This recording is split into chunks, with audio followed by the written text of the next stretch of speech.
This is SG2 Perspectives, a conversation with industry experts and SG2 thought leaders about the biggest trends in healthcare and what we all expect that's going to mean for the future of healthcare delivery. We saw health systems reaching out to their communities and in many ways becoming the source of truth about what was really going on with the virus, and then becoming that trusted partner they're supposed to be in providing health services and other services in the markets they serve. Welcome to SG2 Perspectives. Today, we're your hosts, Trevor Durin and Kelly Richard. We wanted to ask a few of the leaders from our SG2 intelligence team to share what they learned in 2020. We'll take some of these learnings and start to use that to make predictions around what next year and beyond will look like. Today, we have Bill Woodson, Jennifer O'Connor, and Henry Soch as our willing subjects to try and take the messy world of 2020 and translate it into some clear findings, some new discoveries, and most importantly, some positive takeaways. I'll start with a high-level question for everyone. What was one trend that you were keeping an eye on coming into 2020, and how did COVID-19 pandemic impact or change the trajectory of that trend? Bill, you want to kick us off? Sure. For the last couple of years, we've been talking to health systems about their future footprint, meaning how they deploy and use their fixed assets. And we had many conversations and discussions about the emerging digital platforms. This year has just accelerated that conversation. And the conversations we're having now are focused on what do we take off our list of capital priorities? How far ahead have we actually pushed ourselves in our digital footprint? How have our consumers responded to that? But how will we deploy our capital in the next few years? Should we freeze it? Should we double down on some of the investments we've made? Are there still green space opportunities? And then let's invert it. And we have health systems that have finally made the tough decisions of how to reallocate where they put service lines in their market, or in some cases to stop providing services like cardiology in certain locations. The tough decisions that we've talked about for multiple years have finally happened in 2020. Jennifer, do you have anything to add on that or a different trend? Trevor, I'm going to go with what is workforce. We've been tracking that for years. It was already a challenge, and I would argue as we sit here today, it is the issue of this third wave of COVID. And what's interesting about workforce, it's really been a double-edged sword. Obviously, it exacerbated concerns we had around things like burnout, but we've been trying to keep focused on silver linings that come out under 2020 and COVID. And on a workforce front, there are some. It may really have forced us to embrace team-based care. If you've been watching what's been happening in the ICU, that's a real positive. And that's an important way to solve workforce challenges. Perhaps we've hit the fast forward button relative to workforce, and we'll see wider acceptance of team-based care. On the workforce side, I heard a nugget from a friend last weekend who's a nurse and has been redeployed into the COVID unit. They're also going to be the first group who gets not burnt out. We're all burnt out right now, right? She goes, I'm going to Napa in January. I'm getting the vaccine in 2 weeks. Her and a bunch of doctor friends are taking a well-deserved vacation. So maybe they'll all get a quick refresh while the rest of us wait for a vaccine. Henry, what were you looking at the end of 2020 and how did pandemic impact it? I think Kelly brought it up in her quote questions. One of the fun parts of looking at what we do is to have the internal debate for our Disruptors webinar in January as to what topics we're going to talk about. And this year, as we were preparing for that in late January, we had a long internal debate about whether or not to include synthetic biology as part of the topics that we discussed in 2020. And ultimately, we decided to go with it. And that was before we knew exactly what the impact of the COVID crisis was going to do to us this year, but we're seeing the benefits of that right now. So synthetic biology and AI together have managed to get us to a messenger RNA vaccine that we can begin to distribute at the end of the year, which is, if you look at the typical trajectory of drug development, is nothing short of astounding. We were happy to kind of see that we hit that nail on the head and that synthetic biology actually is going to help us get out of this in 2021. In that same vein of innovation, when the pandemic first took over, a lot of health systems had to strategically pivot and innovate pretty quickly to respond to the changing and uncertain environment. But some of those things are actually now becoming best practices. Are there any new trends or innovations that you're paying attention to that fall into that category? Henry, let's start with you. I think, yes, the answer is one of the areas that we've seen a rapid area of growth, again, related to the pandemic, has been the area of remote patient monitoring. remote patient monitoring, especially in the home, because of the stress on the healthcare system and because a large percentage of patients, even though they tested positive for the coronavirus, did not require hospitalization. We saw health systems and entrepreneurs in the health system space accelerate the use of remote patient monitoring. So providing the patients with pulse oximeters and blood pressure monitors and ECG monitors to be able to track them at home and incorporate that data or report that data so that we could follow what's going on with those patients. While we saw a steady growth of remote patient monitoring over the past several years, those shelter-at-home restrictions across the country during the pandemic have accelerated the development of that and the adoption of those technologies. And the fact that there was payment for remote patient monitoring at home certainly helped that process along. That's one of those areas where, as we said in one of the earlier quotes, we've accelerated the adoption of those technologies by about 3 years as a result of using them to address some of the clinical needs during this pandemic. Exactly. And Henry, what's your outlook for the payment of remote patient monitoring moving forward? The genie's out of the bottle. And I think we'll have a new administration coming in January, so I don't know quite how the view of HHS will be and CMS will be, but certainly Administrator Verma has been very aggressive in terms of promoting payment for those types of technologies. And so we know from talking to our members that if a health system could monitor 500 patients per month during the pandemic, they could generate $1.5 million in revenue just using the reimbursements that are there today. So I would suspect that we'll probably see those continue in the future. Great. Bill, what are you saying? I'm going to go at a higher level and just put it in the context of what it means to run a health system today. We challenge our members with the questions of what gets back to normal, what's changed forever, and how have you used this time for innovation. There's an obvious one that occurred this year, which is what does it mean to work with and run a administrative workforce remotely at scale? And we're still learning how to do that. The more fundamental change that's taken place is simply the planning and operational rhythm of what it's like to work inside a health system, how to do planning, operational, strategic, financial, meaning we've moved to the agile approach that we've talked about for several years. Systems have gotten much more adept at making quick decisions, working through smaller cycles, and also reducing the number of priorities on their list.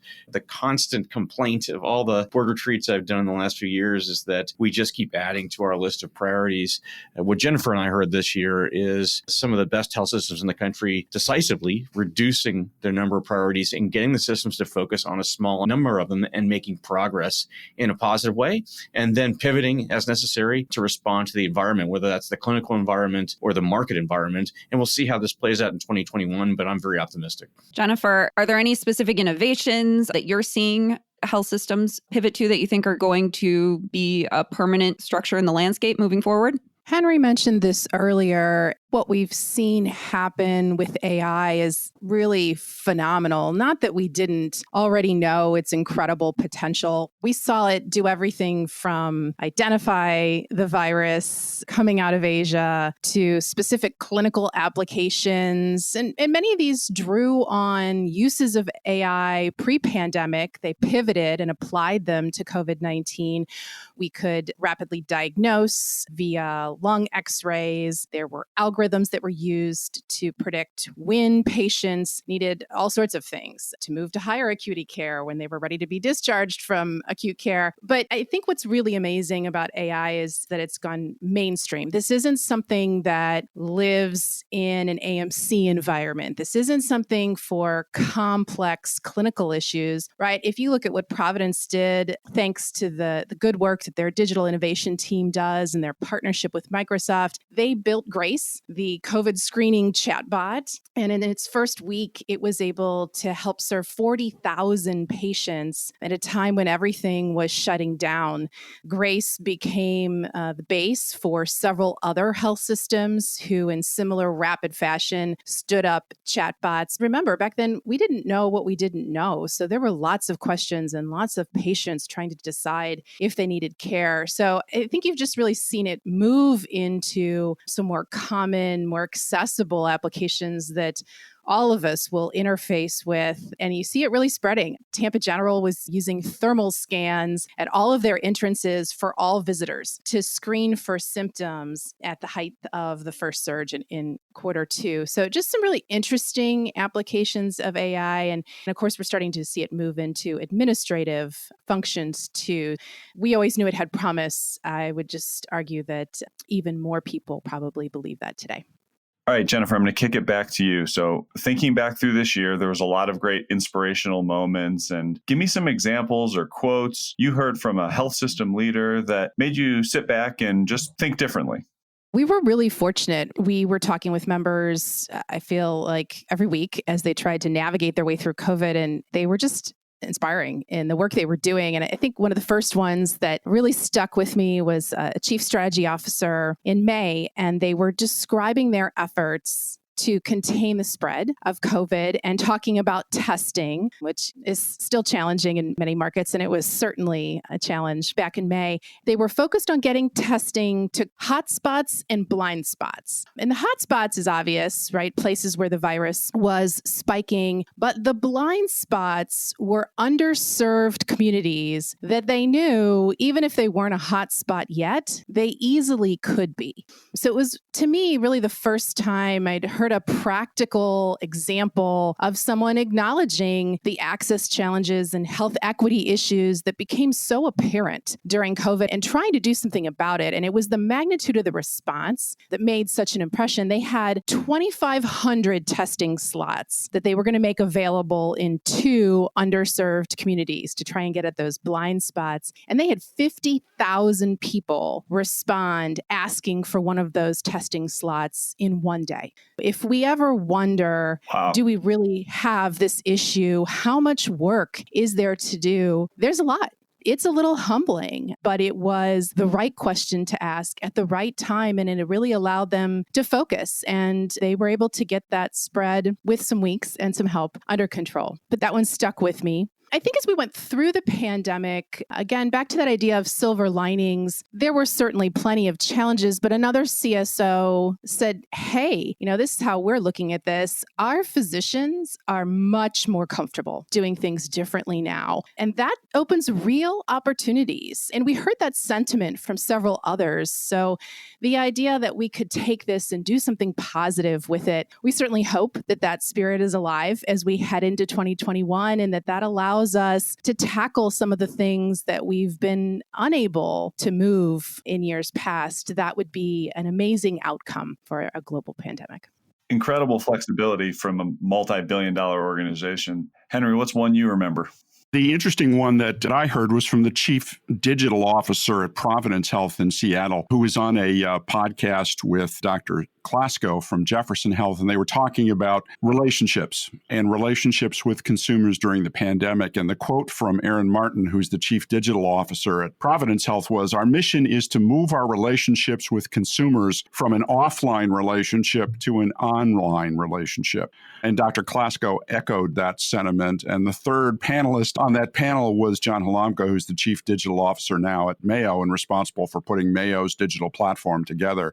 So we keep talking about COVID accelerating the adoption of technologies. SG2 has been reporting on virtual health for years now, and I think that the pandemic has accelerated the adoption of that technology, but also I think a realization on the part of our member organizations that the transactional relationship that they're used to having with their patients and with consumers has to change. And those health systems that will be successful in the future are the ones that move to this online, much more interactive relationship with patients. That is a great one. Bill, what's something you heard this year? I heard so many inspiring things. And let me go back to the first surge. We saw and observed health systems fulfilling and living their missions. And Jennifer and Henry and I have been in more sessions that we care to bring up about articulating what these missions are. But we saw health systems reaching out to their communities and in many ways becoming the source of truth about what was really going on with the virus. and then becoming that trusted partner they're supposed to be in providing health services and other services in the markets they serve. I'll turn this around a little bit just on the workforce side. So not only did the public start to appreciate the frontline healthcare workers, doctors, and nurses, we had one health system CEO who recognized this, and this is early on, the strain that this virus could put upon his workforce. So he reached out to the community in a philanthropic request and said, hey, I have to keep people at work. A lot of their spouses and families are struggling financially. Could you help me set up a fund to support them? And sure enough, millions of dollars came in, and they made an outreach to their employees and said, just come in and pitch us what you need, whether it's paying your mortgage or something that's going on with taking care of your kids. We'll give you grants, but this is one way we can give back to you and one way our community can feel more connected to all the great work that you're doing. And I think that work's paid dividends with local employers too, just changing that relationship as a voice of expertise. It's been powerful. Absolutely. And the last question here that we sort of want to wrap up with. So if you could go back to the beginning of the pandemic or before it started, not that anyone would want to do 2020 again, but from a strategic perspective, if there was one thing or one key strategic asset that you could have seen coming prior to all of this in the fight against COVID-19, what would that be? Bill, let's start with you.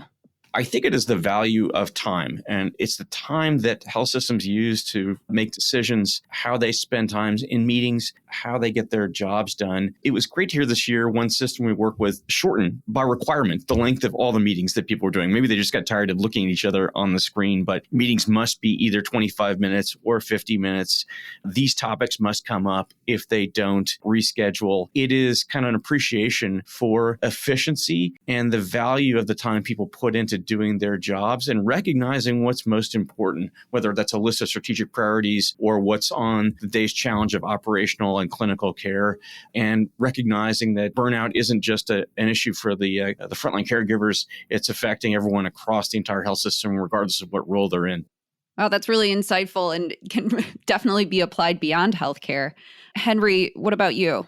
What's been interesting, and again, it kind of rests on this theme of acceleration, was the realization on the part of health systems about the importance of data as a strategic asset. So we've been talking about the importance of data, but the pandemic kind of reaccelerated that, put that back on the radar screen again. So I think many healthcare organizations have seen, for lack of a better term, the writing on the wall in terms of access. And so they're beginning to invest now in proprietary data as a hedge and going to great lengths to actually design products that use that data to be able to improve care delivery, provide some of that data at the patient level to help inform them as to what their care should look like, to use that internally in the organization to help the frontline workers be able to get access to data in a contextual form that's the right data at the right time for the right question that they're trying to answer, and also to kind of use that data to influence regulation. So we saw large healthcare organizations begin to mine the data that they have internally and begin to report that data in a way that forces regulators, both locally at the state level and at the federal level, to look at changing regulations that help to keep consumers and patients in their ecosystems. Whereas leakage was kind of known before, I think more and more individual organizations are tracking that right now and taking action to be able to kind of keep those patients longer term in their health systems through services that are going to help them manage their health and wellness going forward. Right. Anything that we can do to help healthcare catch up in terms of leveraging data is really important. Jennifer, what about you? I think it's this ability to be nimble, right? So this is a bit more about how we behave as an organization. And I don't know that we would have suggested healthcare, and particularly acute care, was a model of agility before 2020, but man, did we deliver, right? Think about what most of your organizations have done in the last 10 months. We have moved to rolling budgets. We now plan via scenarios. We run multiple epidemiological models. If you had said back in January you knew the definition of R naught, we would have been really impressed. We can 3D print PPE when supplies are low. We can figure out how to care for patients by taking x-rays through windows and setting up IV poles 10 feet away outside of the room so we safeguard our staff. we've done all of these things on the fly, shared them rapidly. It really drove how we delivered healthcare this year, this idea of being agile. And if we had known we could do that as we headed into this year, gosh, it might have lowered the stress a little bit.